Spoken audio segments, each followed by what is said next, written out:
A young woman is sold by her own family after being branded infertile. A quiet mountain man shows up, refuses the price, and offers her a safe place, saying, "I want you, not a child." The town whispers that she's damaged goods, but a missing paper trail and strange withdrawals hint someone powerful lied to hide something worse. As she finds skill, dignity, and real care on the ridge, the past claws back with threats, lawsuits, and a public shame campaign. Can she expose the truth, keep the life she's just begun, and protect the only person who saw her worth, before the town takes everything away? Drop a comment below and share which part of the world you're tuning in from today. If you enjoy stories like this, don't forget to subscribe for more. The morning sun cast long shadows across the farmer's market as Mara Ellis arranged her loaves of cinnamon bread on the wooden table. The sweet, warm aroma wafted through the crisp autumn air, drawing occasional customers to her modest stand beneath a faded blue canopy. Her fingers, slightly rough from kneading dough since dawn, smoothed the checkered tablecloth as she tried to ignore the murmurs around her. She adjusted each golden brown loaf just so, making sure the crystallized sugar topping caught the light in a way that might tempt even the most budget-conscious shopper. "Did you hear about the Ellis debt?" A woman's voice carried over from the vegetable stand, where plump tomatoes and green beans were displayed in neat rows. "Such a shame. That girl should have married by now," another responded, not quite hiding behind her hand, her wedding ring glinting accusingly in the sunlight. 26 and still living at home. Something not right there?" Mara kept her head down, focusing on counting the wrinkled bills in her battered tin cash box. Each dollar represented another small step toward paying their mounting bills. The overdue mortgage, the propane delivery, her father's heart medication. The whispers stung like paper cuts, small but surprisingly painful, but she'd grown used to being the subject of town gossip. In Hampton Falls, population 3,892, private troubles rarely stayed private for long. A young mother approached with a toddler on her hip. "How much for the bread?" she asked, her eyes kind but tired. $4 or 3 for 10, Mara replied with a gentle smile, grateful for the distraction. By noon, the market crowd had thinned to elderly couples and a few stragglers. Mara packed her remaining loaves, only 3 today, better than last week, into worn wicker baskets. Her sales decent, but not exceptional. The autumn breeze had picked up, carrying the scent of wood smoke and fallen leaves as she nodded goodbye to the honey cellar across the way. The walk home took her past storefronts with familiar faces pretending not to watch her. Mr. Peterson sweeping his hardware store entrance, the Wilsons arranging a new window display in their gift shop. When she turned onto Cedar Street with its row of modest houses and well-kept yards, her heart sank at the sight of her father's pickup truck parked crookedly in their driveway, one wheel on the patchy lawn. A sure sign something was wrong. Tommy Ellis was meticulous about parking straight, except when worry got the better of him. The screen door creaked its familiar protest as Mara entered their small house. Voices drifted from the kitchen, making her pause in the narrow hallway with its faded floral wallpaper. She recognized the refined tones of Ruth Dalton before she saw her, sitting at their scratched kitchen table like she owned it. Ruth's pearl necklace and perfectly styled silver hair seemed out of place among their worn furniture and chipped mugs. Her navy blazer screamed authority in a room where everything else whispered apology. "Ah, Mara dear," Ruth said, her smile not reaching her eyes that remained as cold as January frost. "Please join us. We've been waiting." Tommy sat hunched in his chair, his weathered hands gripping a coffee mug like a lifeline. The lines around his eyes seemed deeper today, his shoulders curled inward, as though bearing an invisible weight. He wouldn't meet Mara's questioning look. instead studying the coffee grounds at the bottom of his cup, as if they might offer escape. "Your father and I have been discussing the family's situation," Ruth continued, her voice dripping with false sympathy as she tapped her manicured fingers against the tabletop. "The debt has become quite serious, more serious than you realize, I'm afraid." Mara set her baskets down slowly on the counter, the wicker handles creaking. The kitchen smelled of burnt coffee and something else. Fear, perhaps. "We're managing. The bread sales help, and I've applied for that receptionist job at the medical clinic." "Oh, darling," Ruth interrupted with a dismissive wave of her hand. "A few loaves and minimum wage won't touch what's owed. The bank is talking foreclosure, and there are other creditors, but we found a practical arrangement that should solve everything." The way she said practical made Mara's skin crawl, like ants marching up her spine. "There's a gentleman, just 2 towns over in Millfield," Ruth explained, smoothing her expensive skirt with practiced precision. "A widower with means. He's willing to take you in. He understands about your condition, your infertility, and is prepared to overlook it, given the circumstances." The word hit Mara like a physical blow, stealing her breath. "My what?" "Your infertility, dear. No need to pretend. It's why you've had such trouble finding a match locally. Your father explained everything," Ruth said, glancing at Tommy, who seemed to physically shrink at her words. Mara's legs felt weak, forcing her to grip the edge of the counter. She stared at her father, who seemed to dissolve further into himself with each passing second. The kitchen clock ticked loudly in the silence. "Dad, what is she talking about?" Tommy's coffee cup clinked against the saucer, his hands shaking. A drop spilled onto the table, spreading into a tiny puddle that he stared at as though it contained answers. Still, he said nothing, his silence a betrayal deeper than words. "This is ridiculous," Mara said, her voice rising against the pounding in her ears. "I've never been told that's not... You can't just transfer people like property. This isn't the Dark Ages." "Now, dear," Ruth started, adjusting her pearls, her tone shifting to the one she used when speaking to difficult children at church functions. "Nobody is forcing anything. It's a marriage arrangement. Practical, as I said. Mr. Harmon is 58, respected and quite comfortable financially. His first wife passed last year, and he's lonely. He needs companionship and household management. You need security. It's quite tidy." "Tidy?" Mara's voice cracked. She turned and fled to her room, slamming the door with enough force to rattle the family photos in the hallway. Snapshots of happier times when her mother was alive, and their lives hadn't unraveled like a cheap sweater.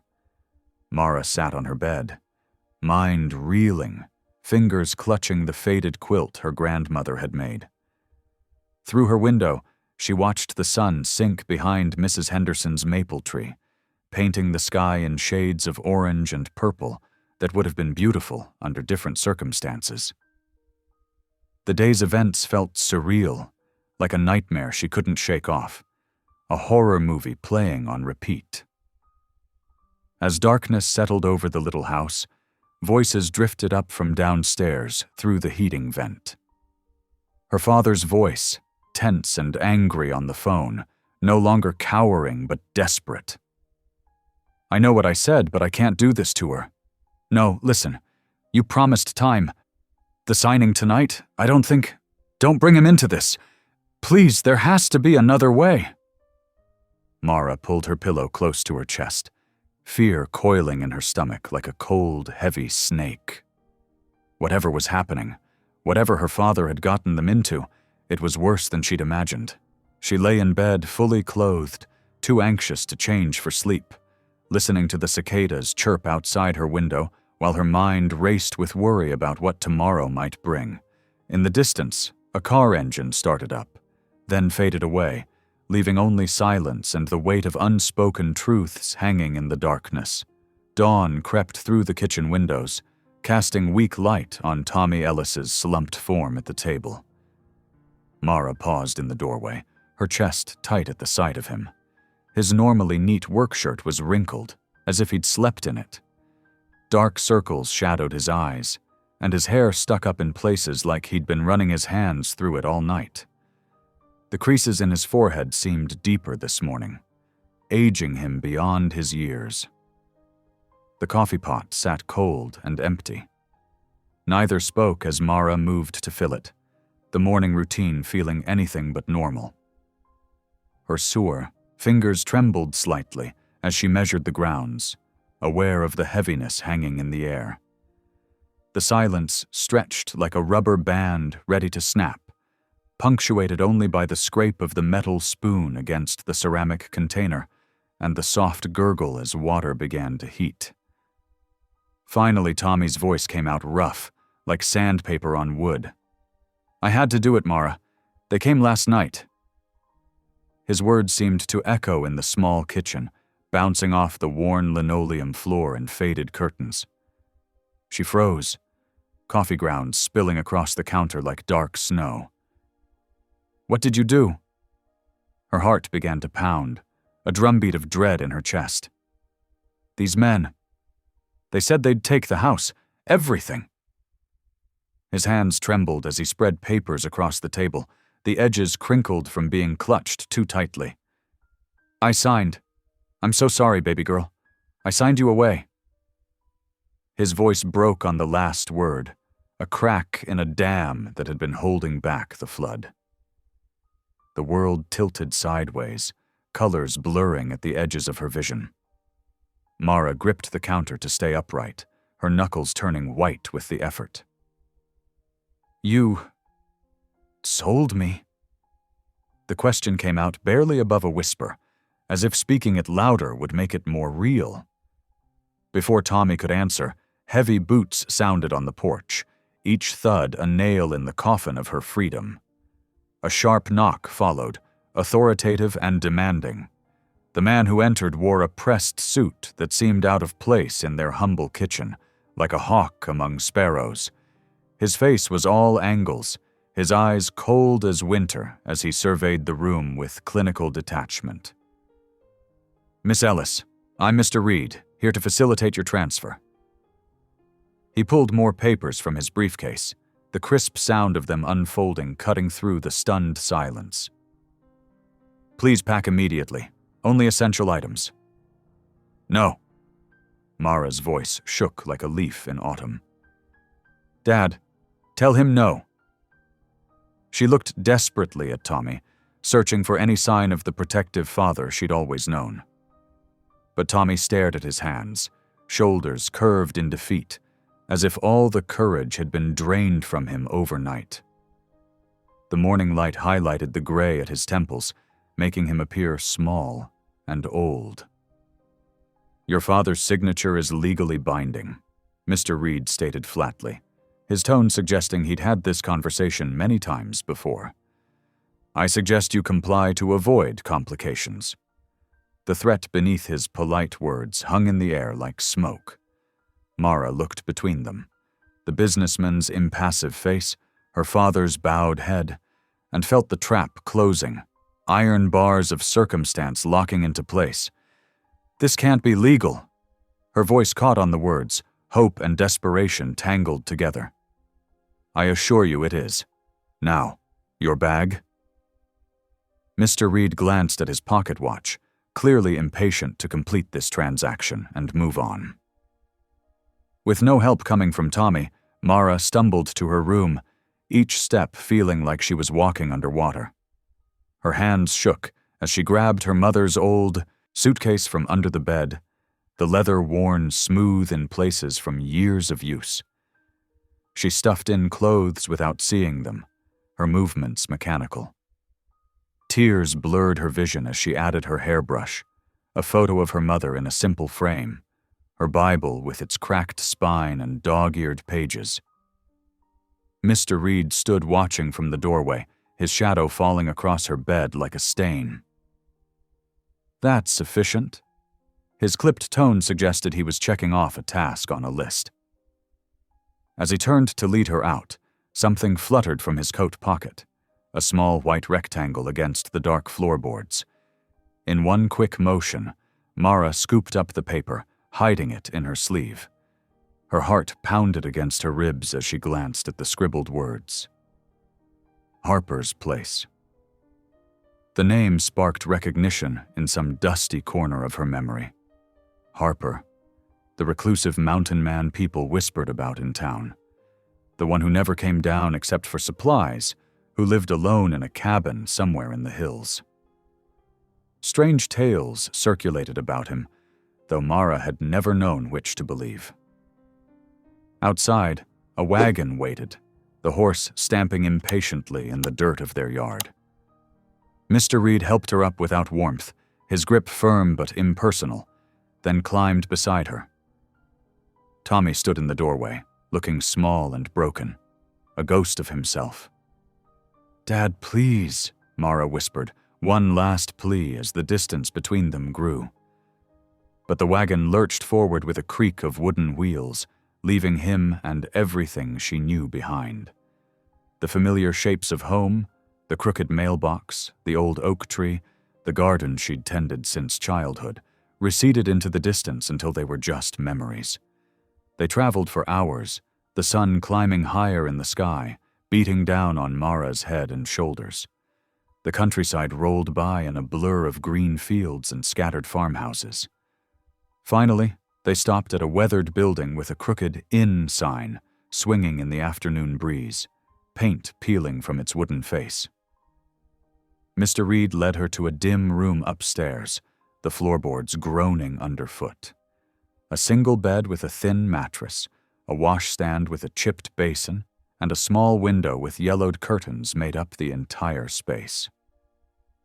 "Wait here," he ordered, his hand already on the door handle. "Your buyer will arrive soon." The words fell like stones. The door locked behind him with a decisive click. Mara sank onto the narrow bed, the springs protesting beneath her weight, her stomach cramping with hunger and fear. She pulled out the crumpled note, staring at the two words that might be her only clue to what awaited her.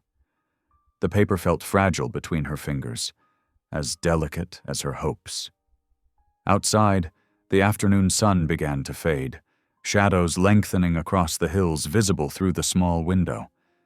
But she barely noticed, as darkness crept across the floor of her prison, wrapping around her like a shroud. Time seemed suspended as she waited, caught between the life she'd lost and whatever future awaited her at the hands of strangers. The lock clicked, and the door swung open. Mara tensed, her fingers curling against the wooden chair, her heart hammering in her chest as she expected the worst. Instead, a tall man with deeply weathered features stepped into the dim room. His flannel shirt was faded at the elbows, and his sturdy work boots were caked with mountain soil, marking him as someone who lived by his hands, not like the broker's polished appearance and manicured nails. "Mr. Harper, excellent timing," the broker said smoothly, adjusting his silk tie. "The merchandise—" "Stop right there." Jonas Harper's voice was quiet but firm as iron, his shoulders squared beneath the worn flannel. "I'm not here to buy someone. I never was." The broker's practiced smile faltered, confusion flickering across his face. "But our arrangement—" "There is no arrangement." Jonas turned to Mara, his eyes kind but careful, like someone approaching a wounded animal. The lines around them crinkled with concern.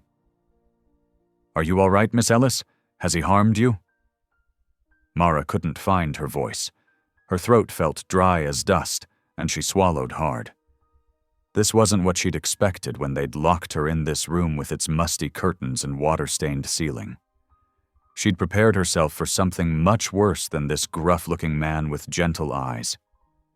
"Mr. Harper," the broker cut in, stepping forward, his expensive shoes clicking against the floor. "I have a contract." "With who?" "That sorry excuse for a businessman who's been pressuring folks into bad deals all over the county?"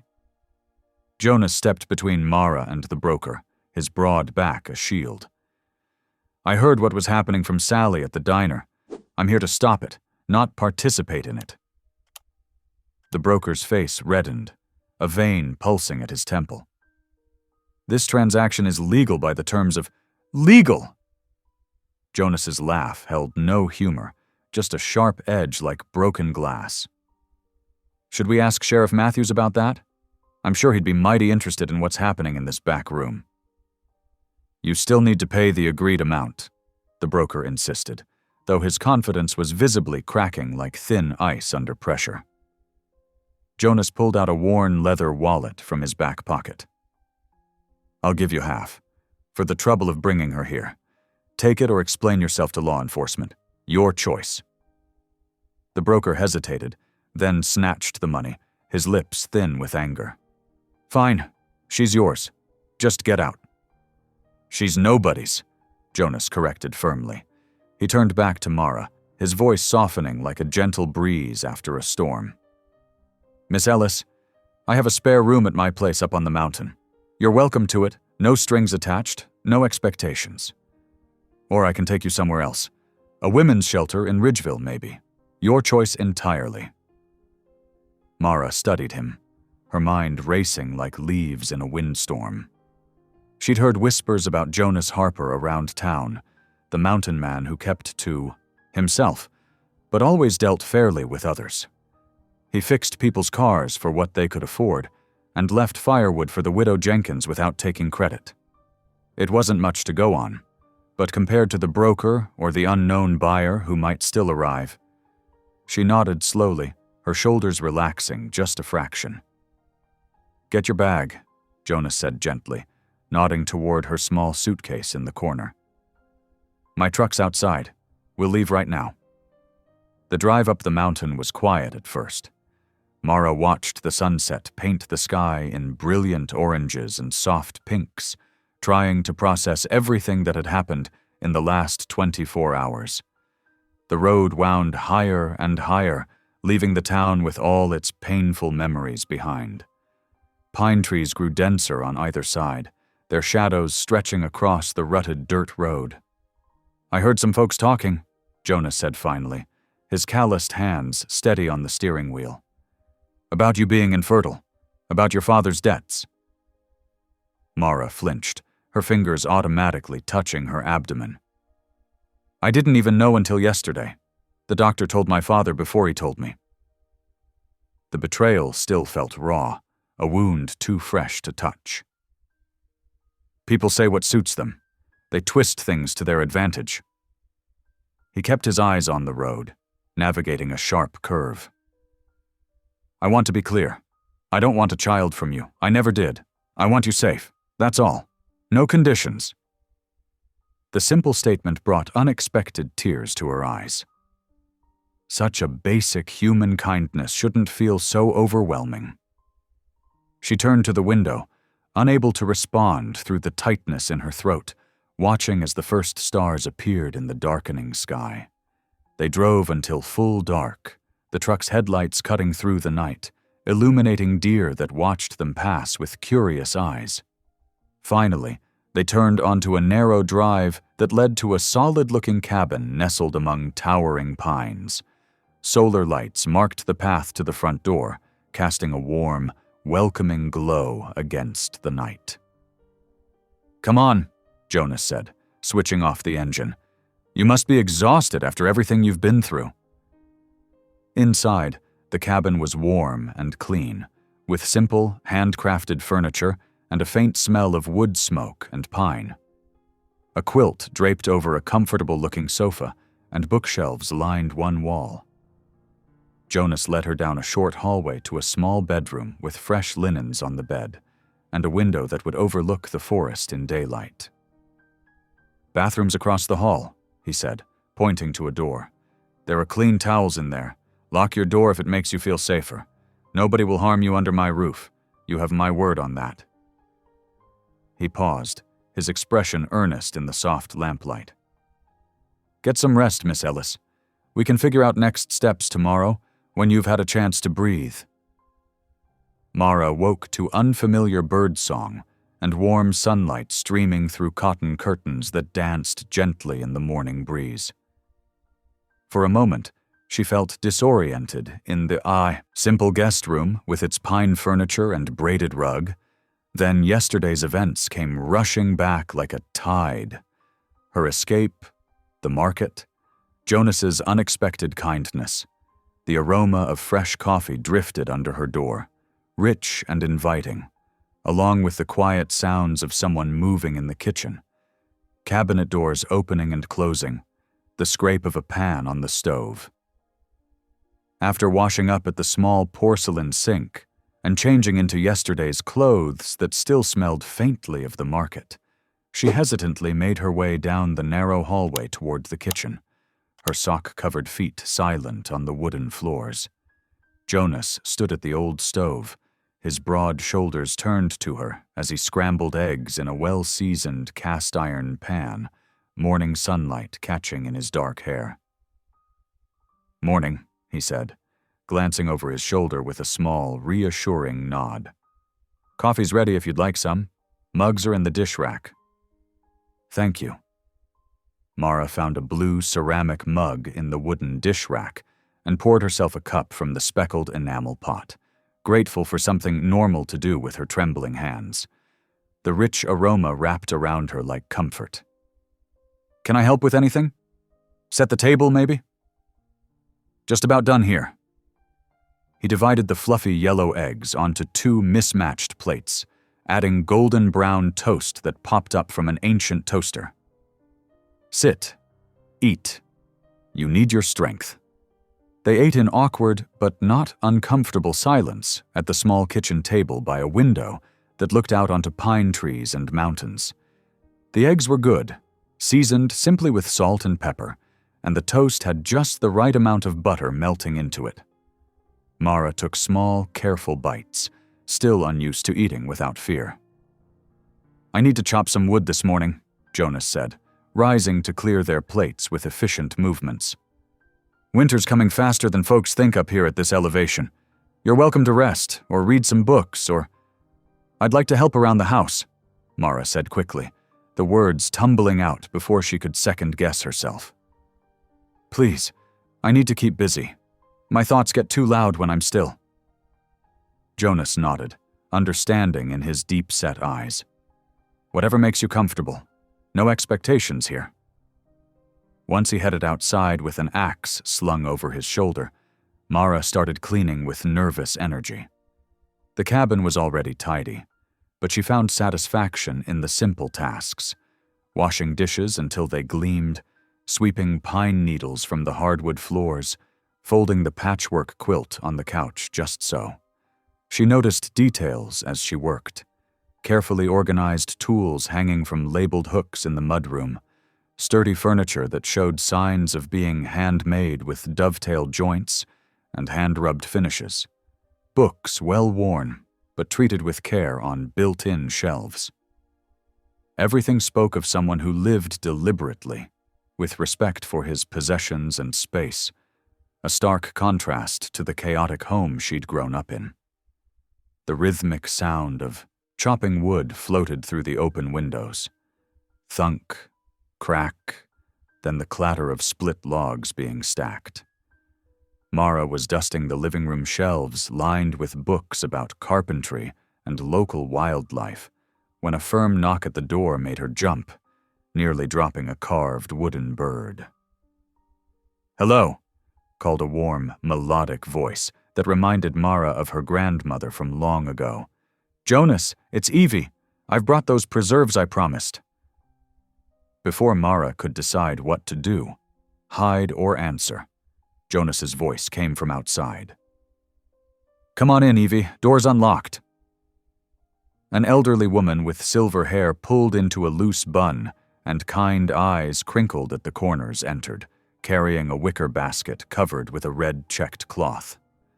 She wore a faded denim shirt and comfortable slacks, and her hands showed the marks of someone who'd worked hard all her life. She smiled at Mara without a trace of surprise, as though finding a stranger in Jonas's home was perfectly ordinary. "Well, hello there, dear.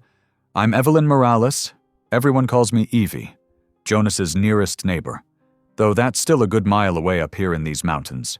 We like our space. Mara Ellis, Mara replied softly, unconsciously touching her hair to smooth it. I brought some blackberry preserves, Evie said, setting her basket on the counter with practiced ease. Made too much this year as usual. The bushes went wild after all that rain in July.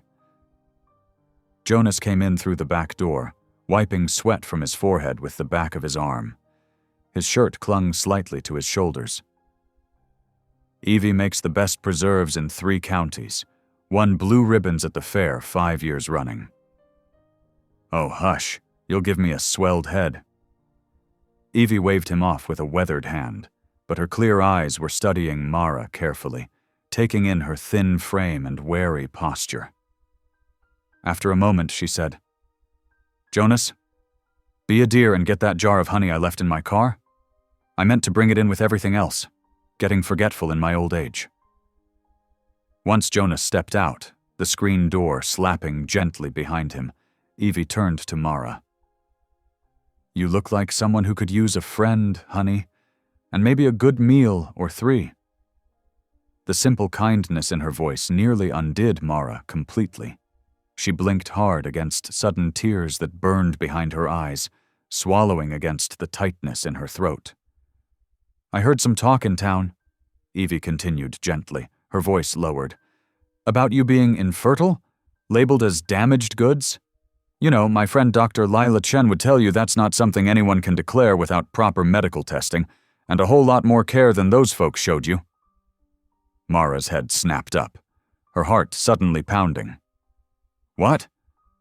Lila's a good doctor and discreet as a church mouse. She'd be happy to see you, get to the truth of things, not just rumors and lies. Evie's eyes were knowing, but not pitying. Sometimes people throw around labels that suit their purposes, not the truth. Labels can be like chains if we let them be. Jonas returned with the golden honey jar, sunlight turning it amber. Evie's right, he said, and Mara realized he'd heard the last part. Dr. Chen's trustworthy. Helped me through a bad shoulder injury last winter. I could drive you into town tomorrow if you'd like. No pressure, just an option. Mara looked between them, Jonas's steady presence like an oak tree, and Evie's grandmother-like concern wrapping around her like a quilt, and felt something tight in her chest begin to loosen, a knot slowly unraveling. Yes, she said, her voice gaining strength with each word. I'd like that. I need to know the truth. They spent the afternoon talking quietly in Jonas's living room, Evie sharing colorful stories about the mountain community while they sampled her preserves spread thick on fresh bread. Mara learned about neighbors who helped each other through harsh winters, of barn raisings and quilting bees, traditions that seemed from another time, but still lived in these hills. As the sun began to streak orange and pink across the sky, Evie hugged Mara goodbye and made her promise to visit her little blue house just down the winding road. Everyone deserves a second chance at happiness, Evie whispered in her ear as they embraced.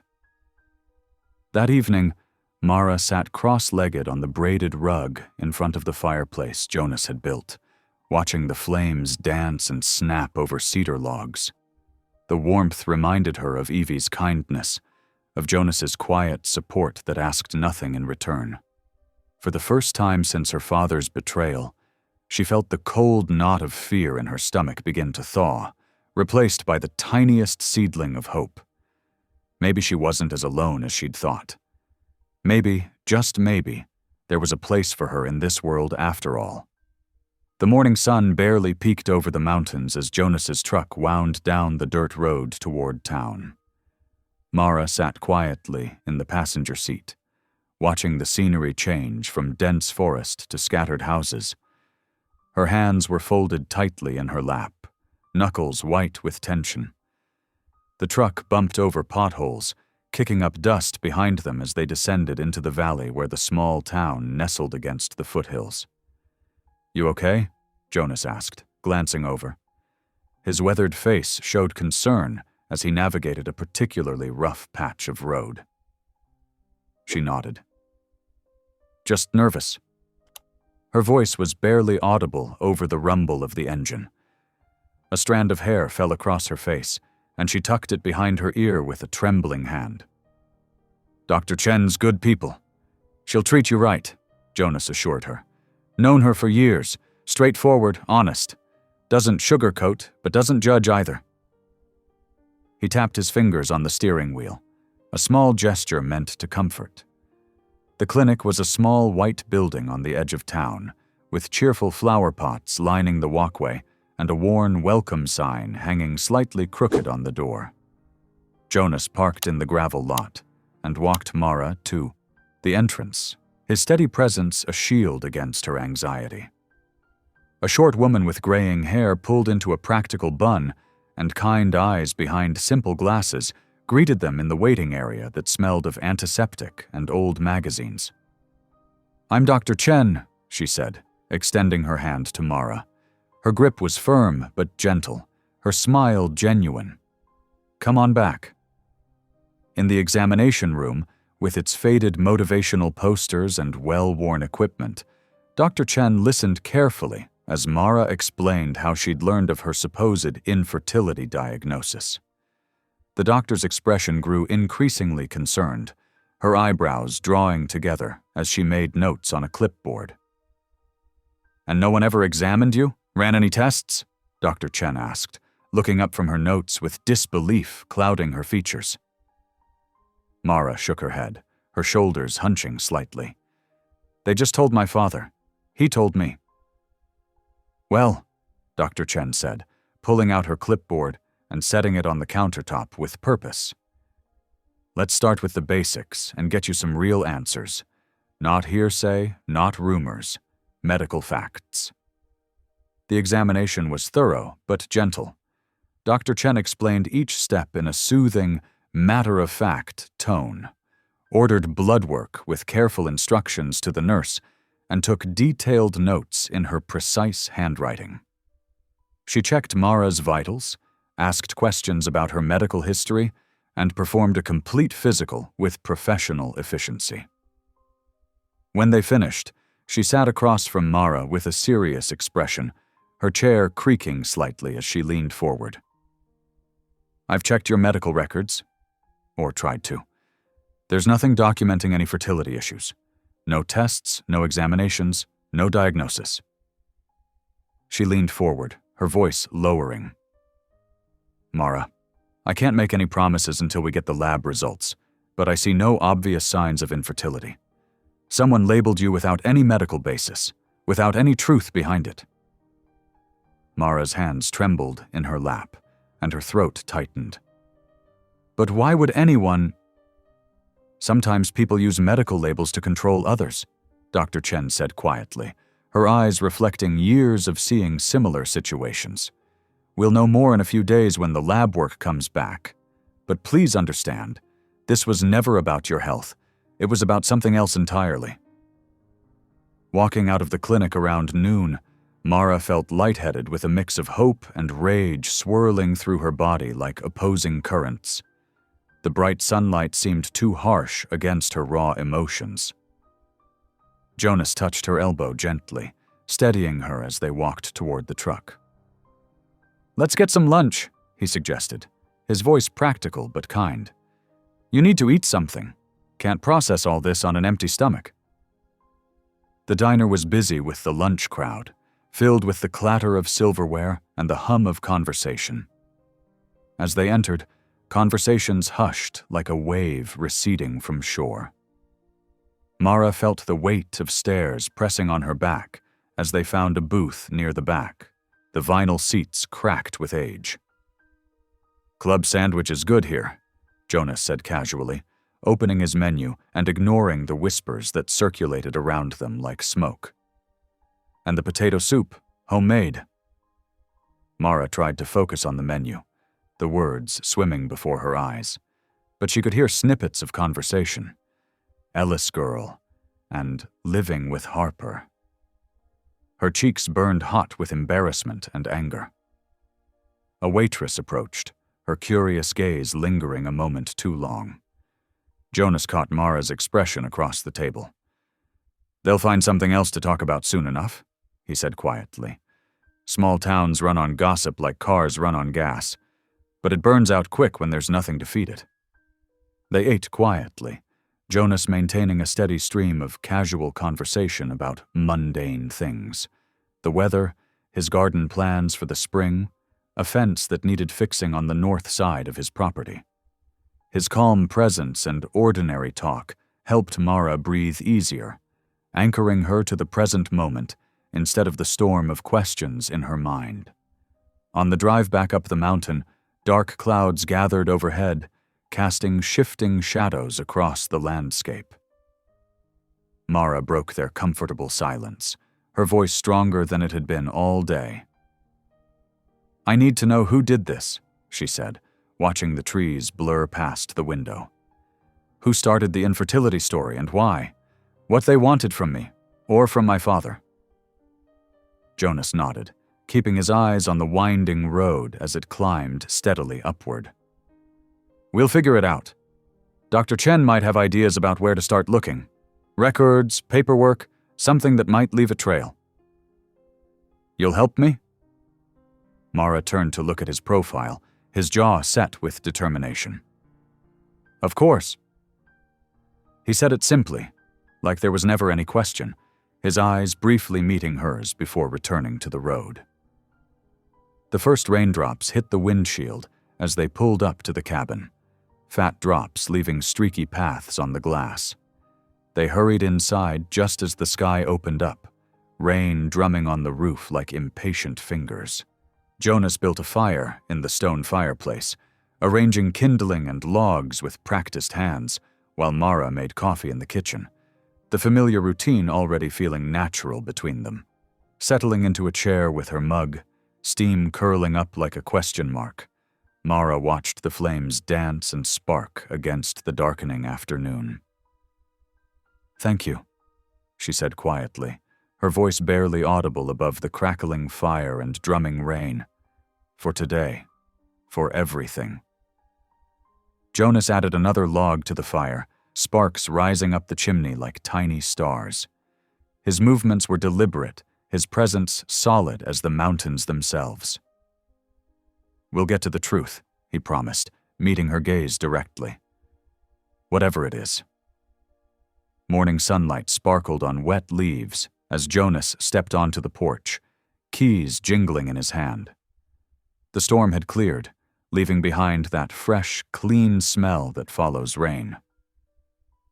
"Need to head into town for, supplies," he called through the screen door. "Feed store's getting a delivery today." Mara appeared in the doorway, drying her hands on a dish towel. "I'd like to come too. I've been thinking. The town hall keeps records going back decades. Maybe we could look there?" Jonas nodded slowly. "Henry Matthews still works the desk. Known him since high school. He might help us out." The drive down was peaceful, mountain air cool through the open windows. In town, they parked near the old brick building that housed the municipal offices. Inside, the halls smelled of dust and paper. Henry Matthews looked up from his desk, wire-rimmed glasses perched on his nose. "Jonas Harper, haven't seen you in here for ages." "Henry." Jonas leaned against the counter. "Need a favor. Looking for some county records, welfare accounts, medical assistance files." Henry's smile faded. "Those are restricted, Jonas. You know that." "It's important." Mara stepped forward. "I'm Mara Ellis. Some of those records have my name on them, but I never received any assistance." Henry glanced between them, then at his watch. "Look, I'm here late tonight catching up on filing. If someone happened to be researching after hours..." He left the sentence hanging. "Thanks, Henry." Jonas understood. "What time?" "Building's empty by 7. They spent the afternoon running errands: feed store, hardware shop, grocery. As darkness fell, they returned to the town hall. Henry let them in through the side door, leading them to a back room lined with filing cabinets and shelves of leather-bound ledgers. "Take what time you need," he said, flicking on a brass desk lamp. "Just lock up when you're done." He left them with the key. Mara pulled the first ledger from the shelf, dust puffing as she opened it. "Where do we start?" "Check the Charity Foundation records," Jonas suggested. "Ruth's been running that for years." They worked methodically, spreading papers across the desk under the yellow lamplight. The clock ticked steadily on the wall. After an hour, Mara's hand froze over a page. "Jonas," she whispered, "look at this." He leaned in close. There, in neat columns, were multiple entries. Health subsidy, M. Ellis, followed by substantial amounts, all authorized by Ruth Dalton's signature. "I never saw any of this money," Mara said, voice shaking. "Not one penny." Jonas was scanning another ledger. "Here, your father's name. Same dates as the health payments." He pointed to a column of numbers. "These withdrawals match the subsidy amounts exactly." Mara's fingers traced the entries. "She used me. Made up the infertility story to justify claiming medical subsidies, then somehow involved Dad in..." Her voice caught.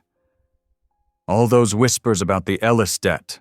She was behind it all."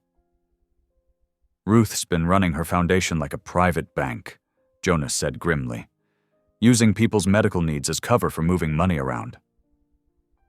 Mara straightened, eyes bright with anger. "I won't let her. Hide this. She hurt people, used them. She needs to answer for it." "We have proof now," Jonas agreed. "Question is, how do we use it?" The town hall clock struck 10. They carefully replaced the ledgers, locked the files, and stepped out into the night. The air was sharp with cold, stars brilliant overhead. Mara pulled her jacket closer, mind racing with the weight of what they'd discovered. "Ready?" Jonas asked quietly. She nodded, knowing this was just the beginning. Ruth's carefully built world of influence and control was about to crack, and Mara intended to be the one holding the hammer when it did. The morning sun crept through the kitchen windows as Mara sat at Jonas's worn wooden table, hands wrapped around a steaming coffee mug. Papers and notes were spread before them, evidence gathered from last night's discovery.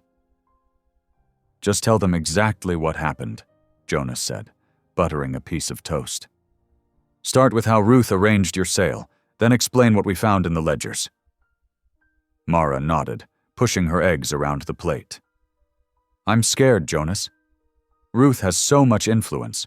What if no one believes me?" "Truth has its own power," he replied simply. "And you're not alone anymore." They drove into town as the church bells struck 10.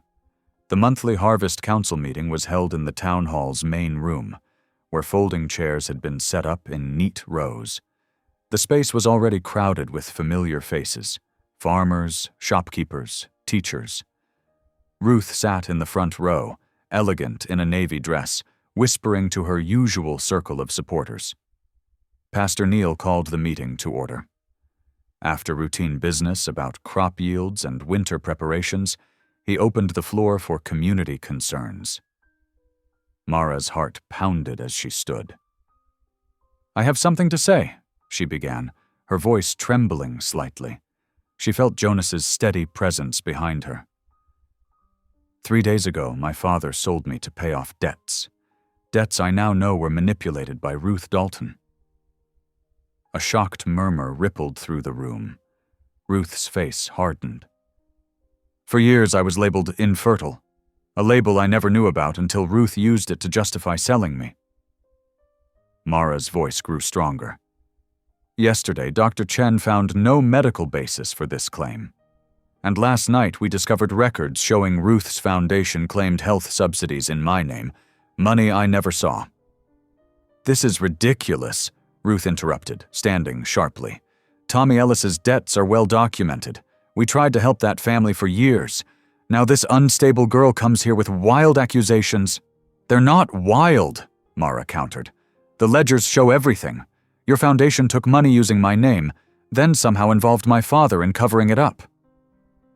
The room erupted in confused discussion.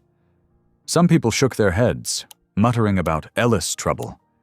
Others looked uncertain, glancing between Mara and Ruth with questioning eyes. Now see here, Pastor Neil raised his hands. These are serious claims that need proper investigation. Investigation? Ruth laughed coldly.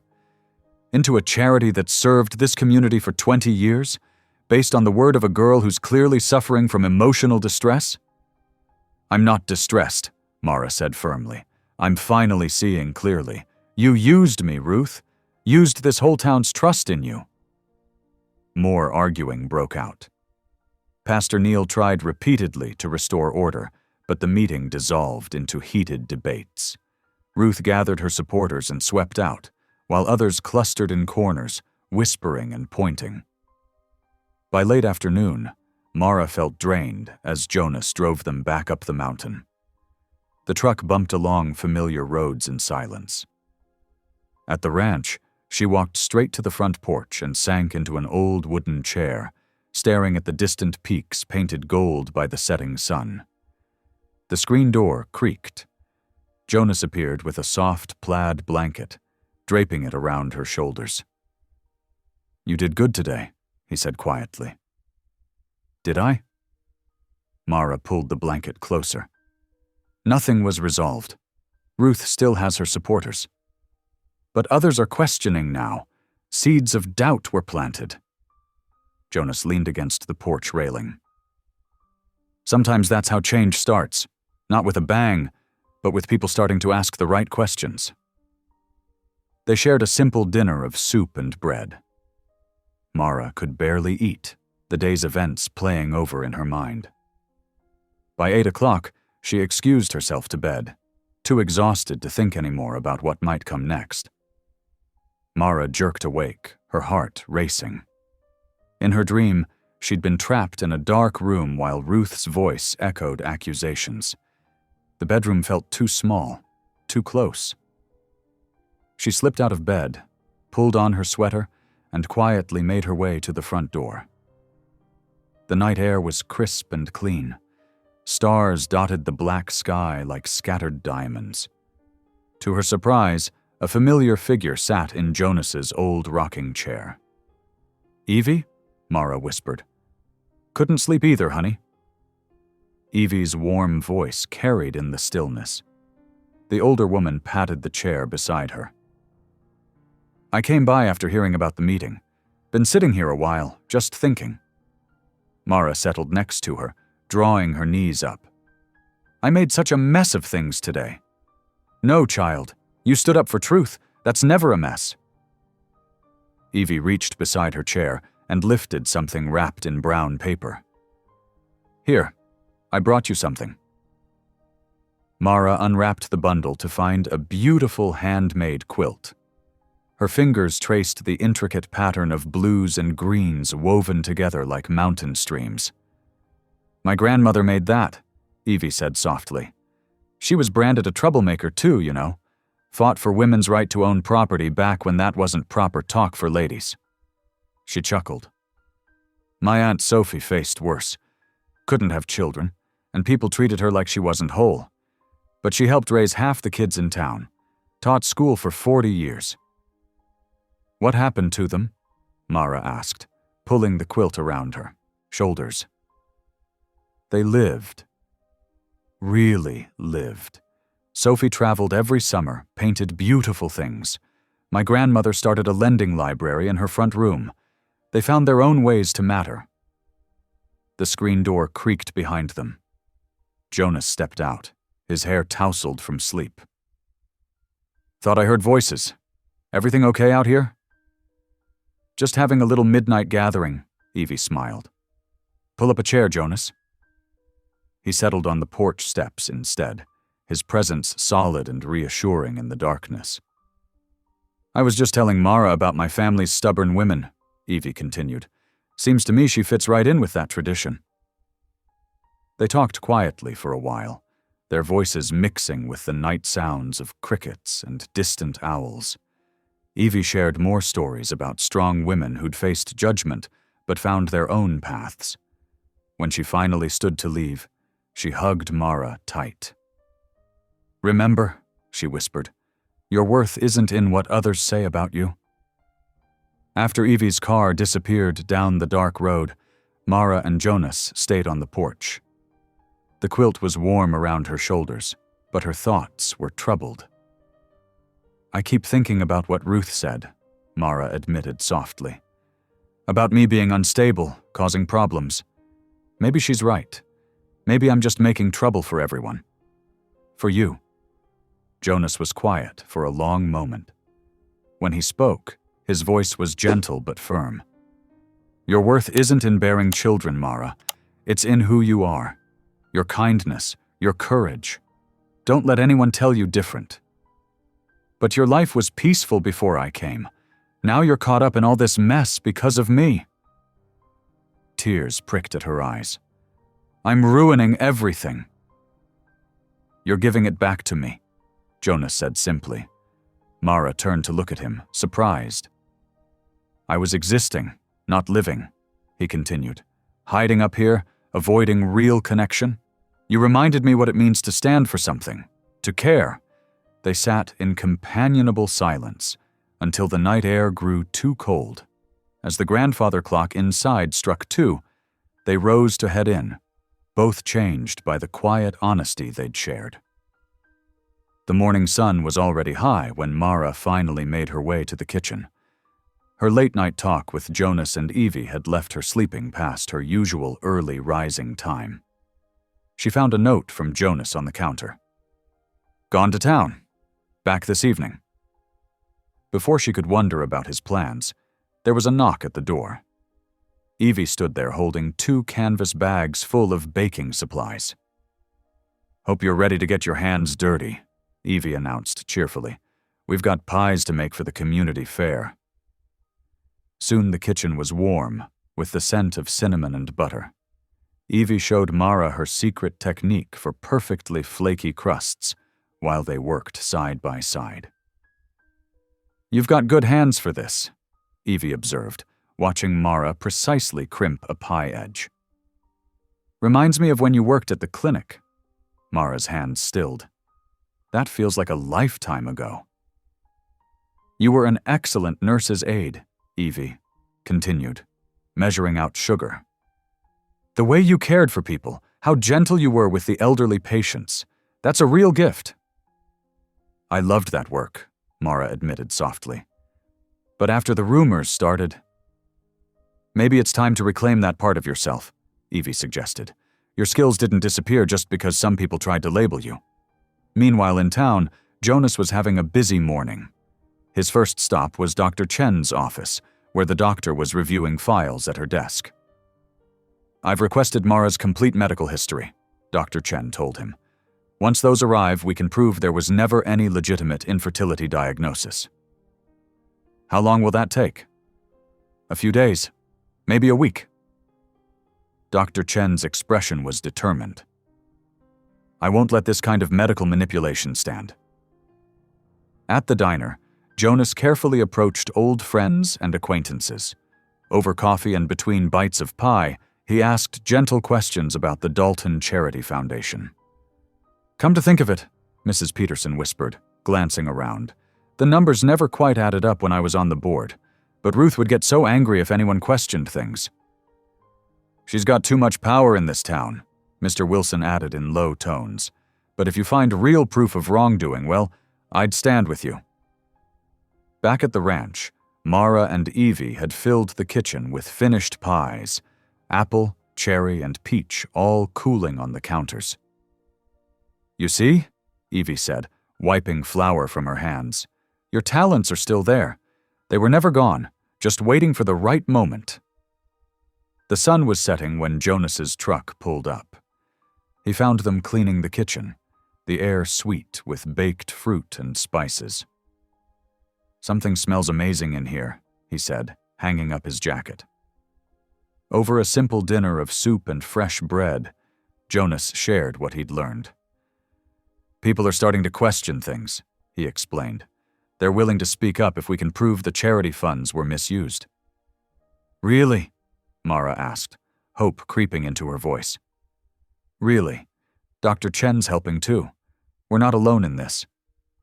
They finished their meal as night settled around the cabin. The kitchen was warm and bright, filled with the lingering scent of pies and the comfort of shared purpose.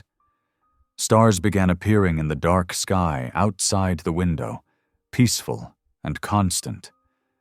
For the first time in days, Mara felt truly settled.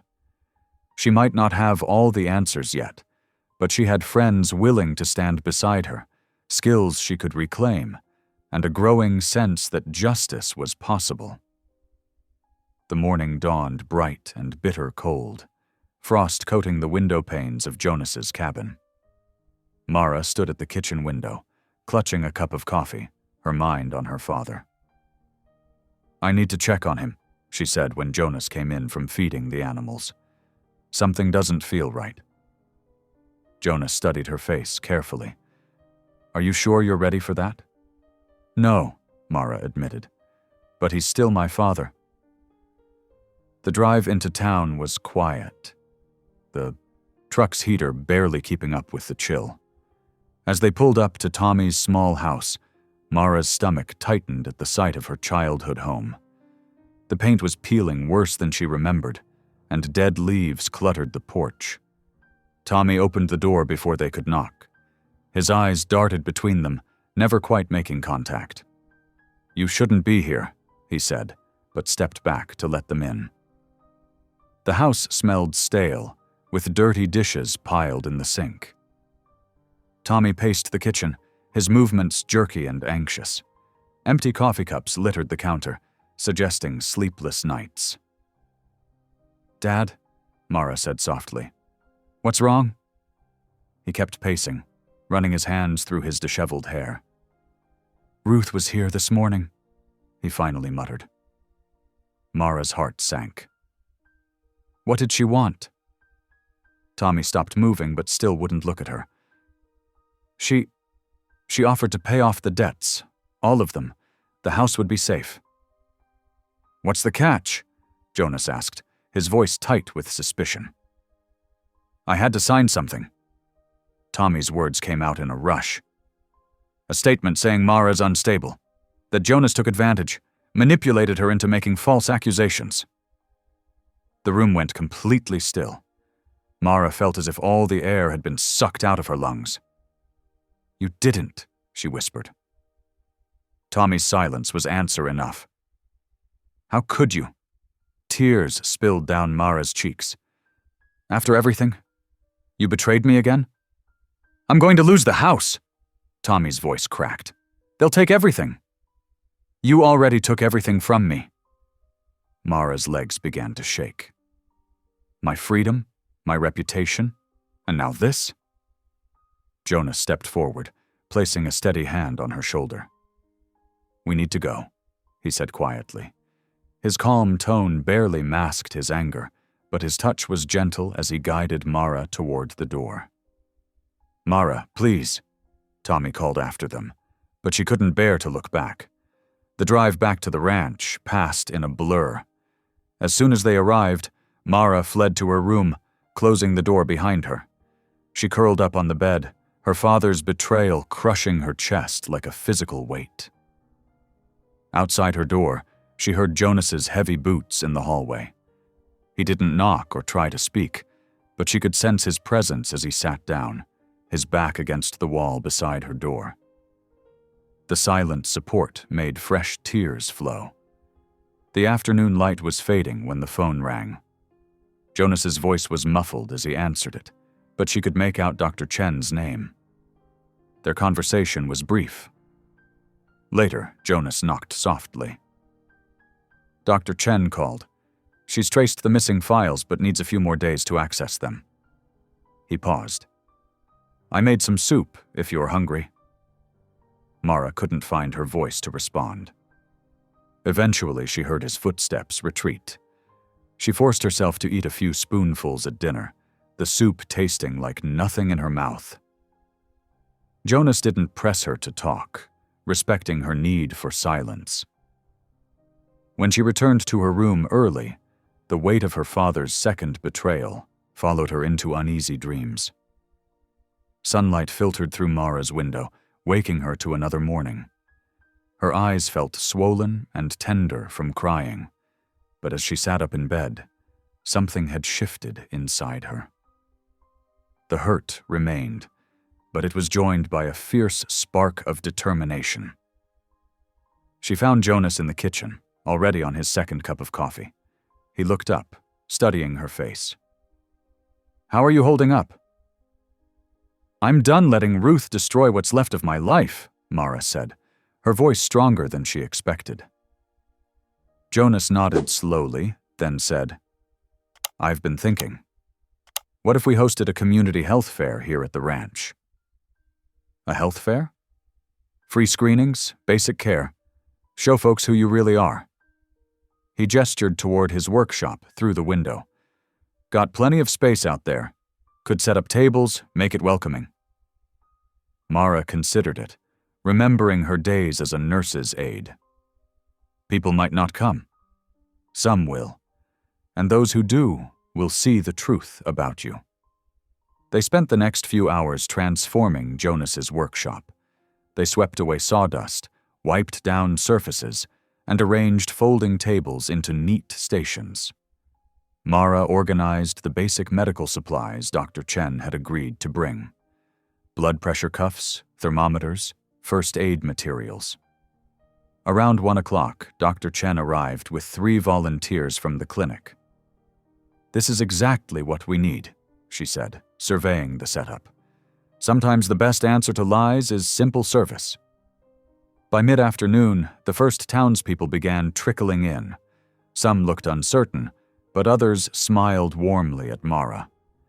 She fell easily back into her old routines, checking blood pressure, recording temperatures, offering gentle advice about diet and exercise. Mrs. Peterson, who was well into her 80s, nearly fainted during her screening. Mara caught her, eased her into a chair, and quickly got her stabilized with water and rest. "You're an angel," Mrs. Peterson said afterward, patting Mara's hand. "Don't let anyone tell you different." The steady flow of visitors continued as the afternoon wore on. Jonas moved quietly through the crowd, making sure everyone felt welcome. Mara noticed how he seemed to have a knack for putting people at ease with his calm presence. Just before sunset, a young man Mara recognized from the town clerk's office approached her station. He glanced nervously over his shoulder before sliding a manila folder across the table. "These were misfiled," he whispered, "but they're the missing records you've been looking for, about the charity funds." Mara's hands trembled as she tucked the folder safely away. "Thank you," she said softly. As the light began to fade, the last visitors prepared to leave. To Mara's surprise, several people gathered near the workshop entrance and began to applaud. "Thank you, Miss Ellis," someone called out. "We needed this." Mara felt tears threatening again, but this time they were different. She looked around at the cleared tables, the neat stacks of completed screening forms, the genuine smiles on people's faces. For the first time in weeks, hope felt real and solid, like something she could actually hold on to. Jonas appeared at her side as the last car pulled away. "You did good today," he said simply. Mara watched the sun setting behind the mountains, painting the sky in shades of pink and gold.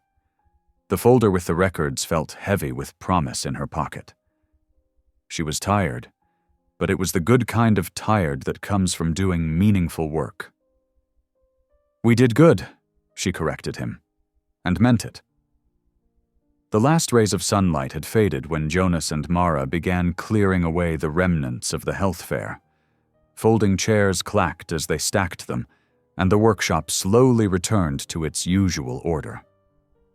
Despite their exhaustion, there was a shared sense of accomplishment in the air.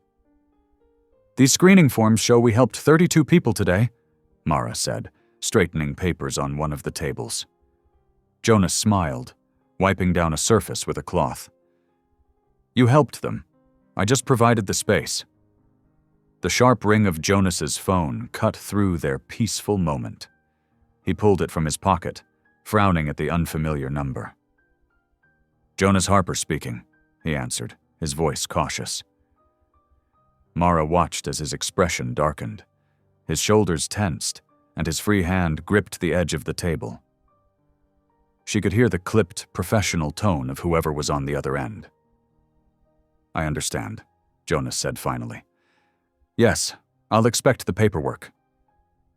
He ended the call and stood very still for a moment. What's wrong? Mara asked, her heart already sinking. Jonas took a deep breath.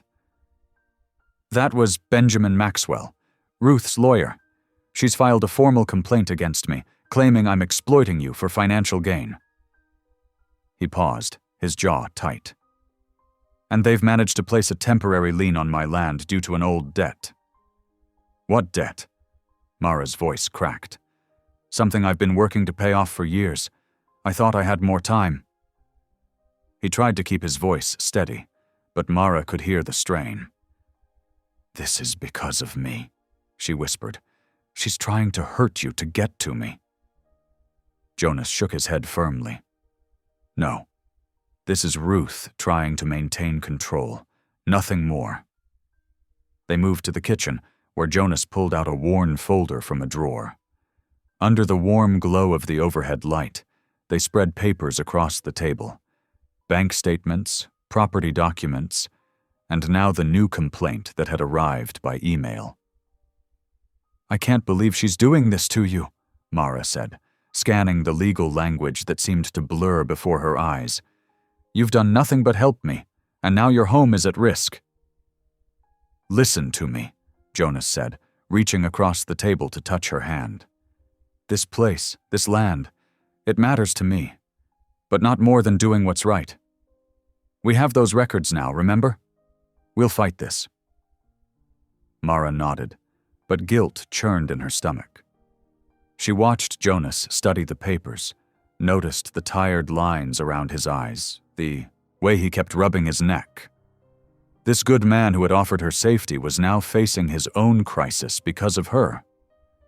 The kitchen clock ticked steadily toward midnight as they reviewed everything again and again. Jonas made notes, marked important dates, organized their evidence, but Mara could see the weight of it all settling on his shoulders. We should try to get some sleep, Jonas finally said, gathering the papers into neat piles. Tomorrow's another day.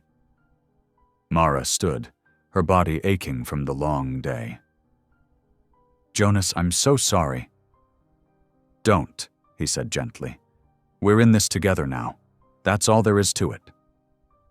They walked down the dark hallway toward their rooms, both heavy with exhaustion and worry. The moonlight streaming through the windows cast long shadows on the floor, and somewhere in the distance, an owl called into the night. At her door, Mara turned to look at Jonas. His face was tired but determined, and she realized that despite everything, he still stood as steady as the mountains themselves. Good night, she whispered. Good night, Mara, he replied softly. Try to rest. Dawn crept over the mountains, painting the sky in soft pinks and golds. Mara woke to the rhythmic sound of an axe splitting wood. She moved to the window and saw Jonas already hard at work, his movements sharp and forceful. Even from a distance, she could see the tension in his shoulders as he swung the axe with more force than necessary. Pulling on a sweater, she stepped outside into the cool morning air. Jonas didn't pause his work as she approached, his breath coming in short bursts. You should come in and eat something, she said softly. The axe bit deep into another log. Need to finish this first. Jonas, please, she touched his arm. You're going to hurt yourself working like this. He finally stopped, wiping sweat from his forehead despite the morning chill. "I'm fine." "No, you're not, and neither am I." Mara took a deep breath. "I should leave. Find somewhere else to go. Ruth won't stop until she's taken everything from you." Jonas's face hardened. "That's not happening. But your land is my choice to risk," he cut in firmly. "I won't send you away to face this alone. I can't watch you lose everything because of me." Mara's voice cracked. Jonas set the axe down carefully. "Listen to me. You're worth more than property. Now come on, we need to see Pastor Neil." They drove into town as the morning warmed. The church stood quiet and dignified against the blue sky. Pastor Neil met them in his study, his kind face creased with concern as they explained everything.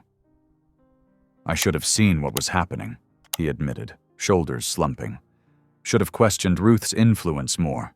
The way she used charity to control people." He shook his head. "I failed you, Mara. I'm so sorry." "We need your help now," Jonas said quietly. "The truth needs to come out." Pastor Neil nodded slowly. "I'll do what I can, but Ruth has deep roots here. It won't be easy." Leaving the church around noon, they heard music and voices from the town square. The harvest festival preparation was underway. They tried to skirt around it, but Ruth's voice cut through the crowd like a knife.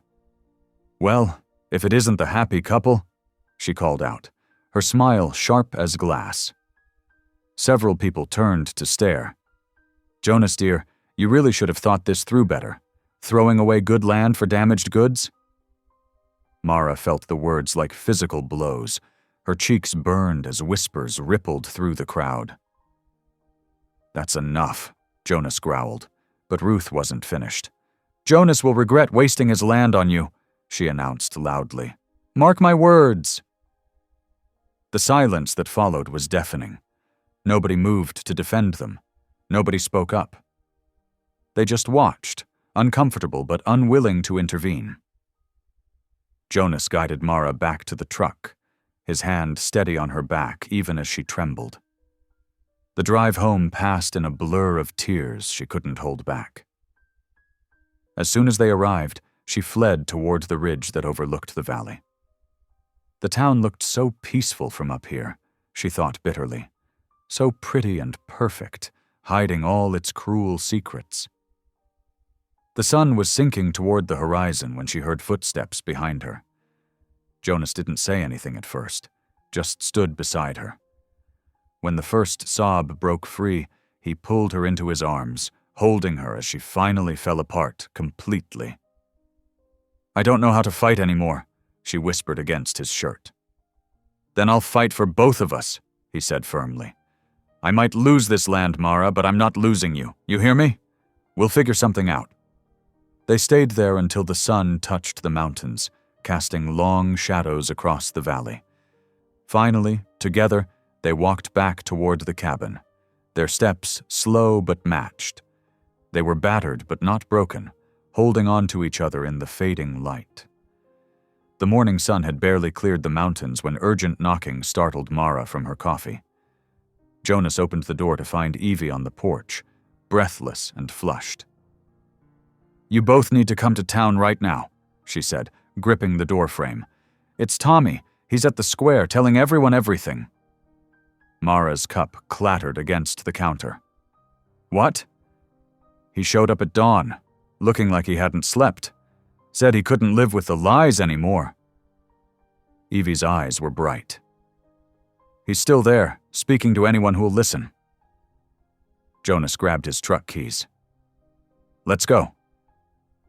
The drive into town felt endless, even with Jonas pushing the speed limit. Mara's hands twisted in her lap as Evie explained from the back seat. "Your father's different today," she said, like something finally broke loose inside him. They heard the crowd before they saw it, a mass of people gathered in the town square. Tommy stood on the gazebo steps, his voice carrying across the morning air. He looked smaller somehow, shoulders hunched under his worn jacket, but his words were clear and steady. "I signed those papers because Ruth threatened to take my house," he was saying as they approached. "She knew I was desperate, used it against me. But what I did to my daughter—" His voice cracked.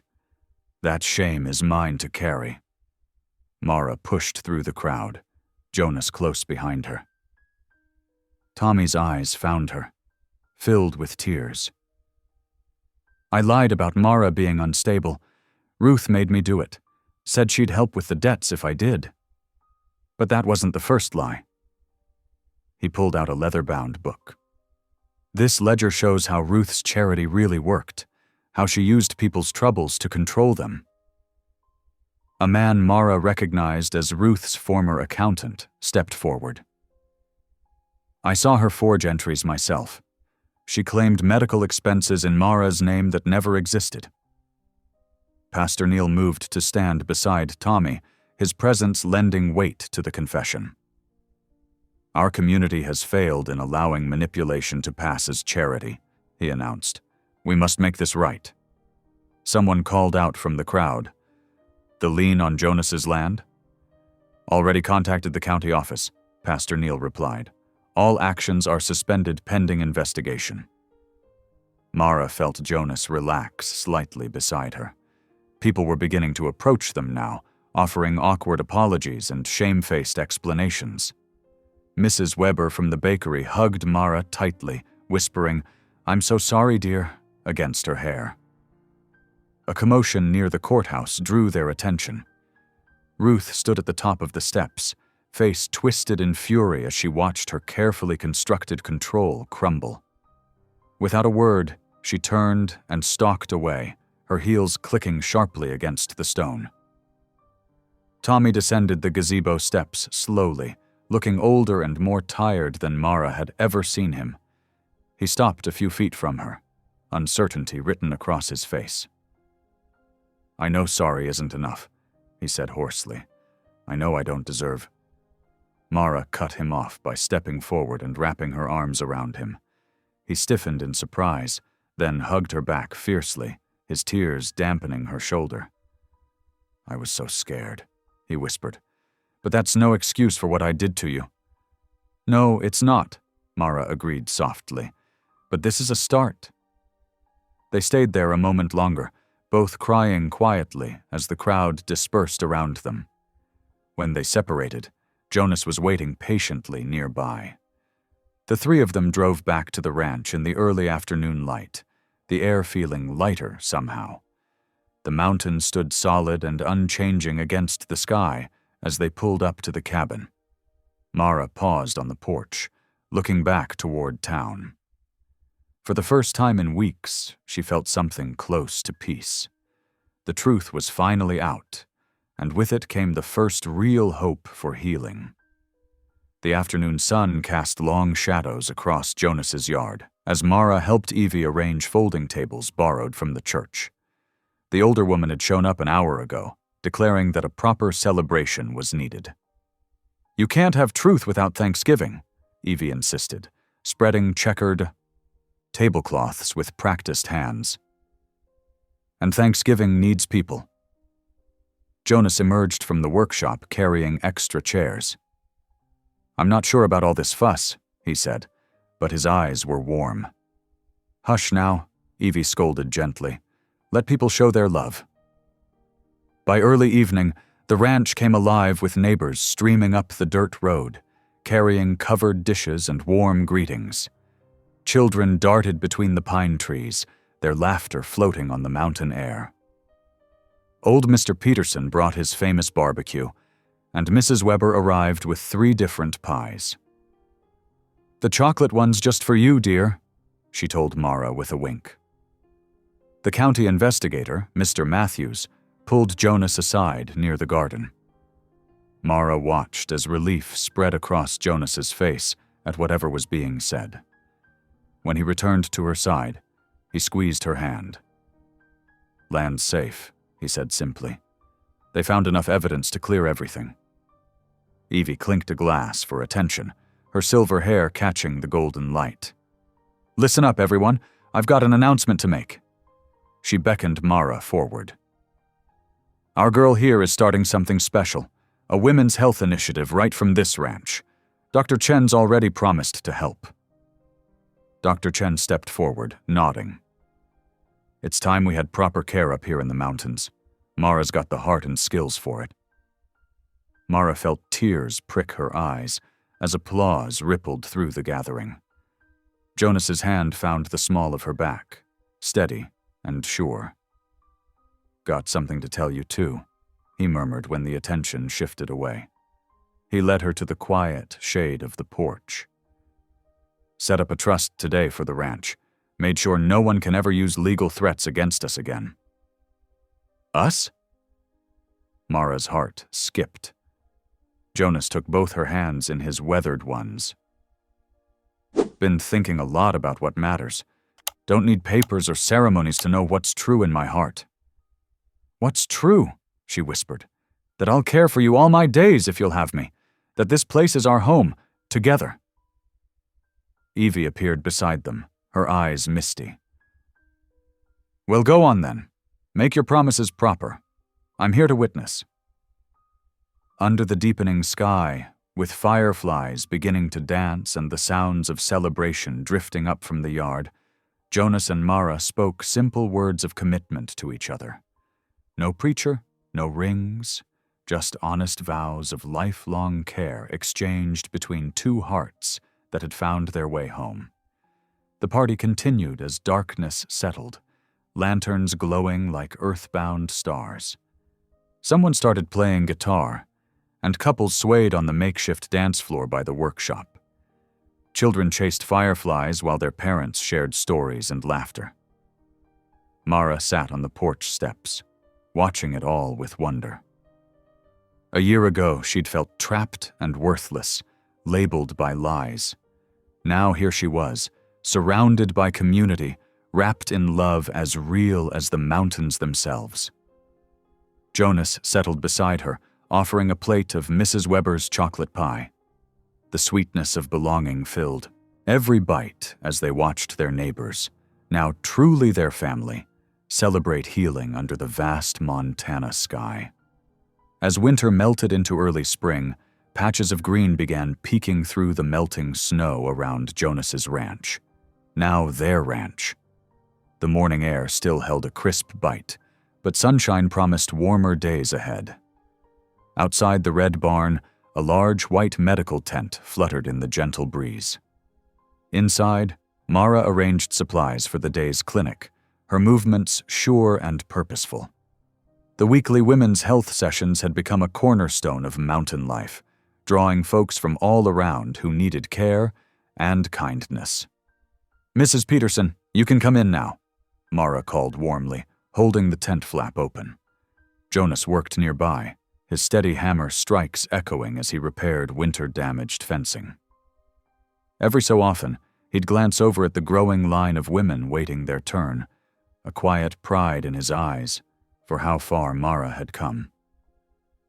On the farmhouse porch, Evie's knitting needles clicked rhythmically as she watched 3 young children playing tag around the yard. Their mothers were inside the tent, finally getting the care they'd long needed but couldn't afford. "Careful near those puddles," Evie called out, her voice warm with grandmotherly concern. The children waved back, their laughter carrying on the spring air. As the sun began to set, after the last patient had gone home with herbs and hope, Mara tidied the tent while watching the sky turn pink. Jonas finished his work and walked over, gently taking the supplies from her hands. "Leave that for tomorrow," he said softly. "Come watch the sunrise with me?" They walked hand in hand up the familiar path to the ridge, the pre-dawn air sharp and clean in their lungs. The valley spread out below them, a patchwork of awakening fields and scattered homesteads. Wisps of chimney smoke rose straight up in the still morning air. "Remember that first morning you brought me here?" Mara asked, leaning into Jonas's solid warmth. "You were so scared," he recalled, his arm tightening around her. "But you stood tall anyway, I didn't know then that being broken would lead me home, she said thoughtfully. That losing everything would give me everything. The first rays of sun pierced the horizon, painting the sky in brilliant orange and gold. Jonas turned to face her, his weathered hands gentle on her shoulders. I meant what I said back then. He spoke softly, repeating the words that had begun her healing. I want you, not a child. Just you, exactly as you are. Mara smiled, tears sparkling in her eyes. For the first time, she felt the truth of those words in every fiber of her being. No more doubt, no more shame, just acceptance, love, and belonging. They stood together, hands clasped, as the sun rose fully over the mountains. Its warm light washed over them, promising new beginnings and countless dawns yet to come. Thank you for listening. Stories connect us in the most unexpected ways. If you felt that spark today, make sure you're subscribed. I share a new one daily, and the next might change your day.